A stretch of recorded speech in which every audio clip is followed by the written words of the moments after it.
নিজেদের মতো করে মন গড়া ফতোয়া দিবে, কথা বলবে, আর এই কথা শুনে মেনে মানুষ পথভ্রষ্ট হয়ে যাবে। নাউজুবিল্লাহ বলেন, আরো জোরে বলেন, আরো জোরে। আমার হিসাব কি আপনারা বুঝতেছেন? এই কারণেই মানুষ ফিতনার মধ্যে পড়ে যাচ্ছে, ফিরকার মধ্যে পড়ে যাচ্ছে।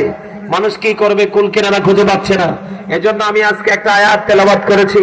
আল্লাহ রাব্বুল আলামিন আল্লাহর হাবিবকে দুনিয়ায় পাঠাইছে আমাদের জন্য সুসংবাদদাতা এবং ভয় প্রদর্শক হিসাবে। আল্লাহ রাসূল আমাদেরকে কি দিয়েছেন?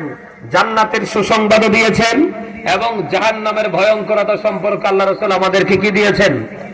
সংবাদ দিয়েছেন। ঠিক কিনা বলেন? এই জায়গাগুলোতে যারা আসবে তাদের ঠিকানা হাইয়া আলাস সালাহ বললে যারা মসজিদে চলে যাবে, নামাজ পড়ার জন্য প্রস্তুতি নেবে, তাদের ঠিকানা আল্লাহ রাসূলের সন্তুষ্টিমূলক কাজে যারা নিজেদেরকে নিয়োজিত রাখবে তাদের ঠিকানা হবে জান্নাত, তাদের জন্য সুসংবাদ। আর যারা আসেনি, যারা এইসব কাজের সাথে নিজেদেরকে যুক্ত রাখতে পারে না, তাদের ঠিকানা হবে জাহান্নাম। যেরকম নাউজুবিল্লাহ, তাদের জন্য হলো দুঃসংবাদ। সুসংবাদ প্রাপ্ত যারা হবে তাদের জন্য দুনিয়াটাও নিয়ামত। এই দুনিয়াটা কি? আর যারা বলেন এই দুনিয়াটাও কি নিয়ামত। আল্লাহ রাব্বুল আলামিন কি বলেছেন? লাহুমুল বুশরা ফিল হায়াতিদ দুনিয়া ফিল আখিরাহ। সুসংবাদ দিয়েছেন দুনিয়া এবং আখিরাতের জন্য। কার জন্য? কারা সেই সুসংবাদটা পাবে?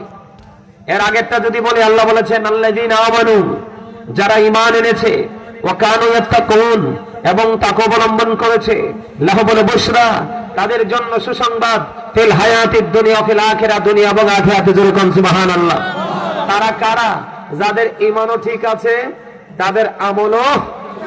যেমন আজকে আপনারা যারা মাহফিলে আসছেন, ঈমান হলো কোনটা? ঈমানের নাম, ঈমানের আরেক নাম হলো বিশ্বাস, প্রেম। ঠিক কিনা বলেন? ভালোবাসা। আমার দিকে তাকান, আমি কি বলতে চাই? সম্মানিত উপস্থিতি, আজকে আপনারা যখন প্রস্তুতি নিচ্ছেন, আপনাদের মনের ঘরে একটা স্বপ্ন আপনারা রেখেছেন যে আমরা আল্লাহ রাসূলের প্রেমে দৌড়াচ্ছি। আর যখন এখানে এসে বসে যাবেন, আপনার মধ্যে এই ফিলিংস আসতে হবে কি?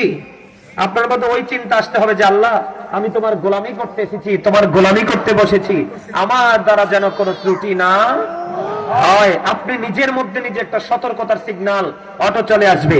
এটাই হলো মুমিনের কাজ। এই জন্য আল্লাহ বলেছেন আল্লাযীনা আমানু, যারা ঈমান এনেছে, ওয়া কানু ইয়াত্তাকুন, এবং তাকওয়া অবলম্বন করেছে, লাহুমুল বুশরা, তাদের জন্য সুসংবাদ ফিল হায়াতিদ দুনিয়া, দুনিয়ার জীবনে, ওয়া ফিল আখিরাহ, এবং পরকালের জীবনে। যেরকম সুবহানাল্লাহ।